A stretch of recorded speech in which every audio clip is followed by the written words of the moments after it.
Allerhand der Obst von Lina Sommer. Du, Babett, sagt die Madame Schmidt, ich hab heut viel zu besorgen.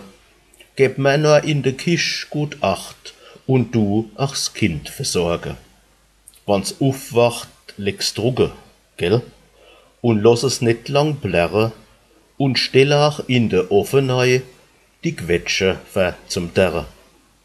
Wie dann die Schmitten wieder kummt und guckt nach ihrem Kindl, da findt se weit und breit keine Spur als nur e nasse Windel.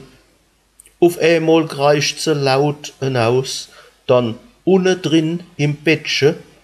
Sie traut ja ihre Ache kaum, da steht die Hort mit Quetsche.